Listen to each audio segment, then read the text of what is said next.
Ward വിഭജനത്തിന്റെ കരട് വിജ്ഞാപനത്തിൽ ഒറ്റപ്പാലം നഗരസഭയിൽ 3 വാർഡുകൾ വർദ്ധിച്ചു. 10 വാർഡുകൾക്ക് പുതിയ പേരുകൾ. 36 വാർഡുകൾ ഉണ്ടായിരുന്നത് 39 വർദ്ധിച്ചു. 4 വാർഡുകൾക്ക് മാത്രമാണ് പഴയ പേരും അതേ വാർഡ് നമ്പറുമുള്ളത്. ബാക്കി 35 വാർഡുകളുടെയും നമ്പറുകൾ മാറി. Molukurissi municipal office, GJP school, Villanchira, Moorkhankad, Kendriya Vidyalayam, traffic station, Sengupta road, Thottakkara post office, Amrita school എന്നീ 10 പുതിയ പേരിൽ വാർഡുകൾ ക്രമീകരിച്ചിട്ടുള്ളത്. അനങ്ങന്മല, വരോട്, ചേരിക്കുന്ന്, തോട്ടക്കര എന്നീ വാർഡുകളുടെ നമ്പറുകളും പേരുകളുമാണ് നിലവിൽ അതേ രൂപത്തിൽ തുടരുന്നത്.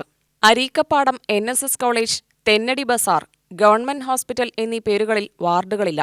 കരട് വിജ്ഞാപന പ്രകാരം ഏറ്റവും കൂടുതൽ വോട്ടുള്ളത് കണ്ണിയമ്പുറം തെരുവ് വാർഡിലാണ്.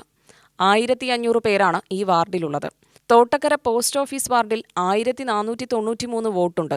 പാലപ്പുറം തെരുവ്, മൂർഖൻകാട് വാർഡുകളിൽ 1483 വോട്ടുമുണ്ട്. അഴീക്കലപ്പറമ്പ് എന്ന പേരിലുള്ള വാർഡിലാണ് ഏറ്റവും കുറവ് വോട്ടുള്ളത്.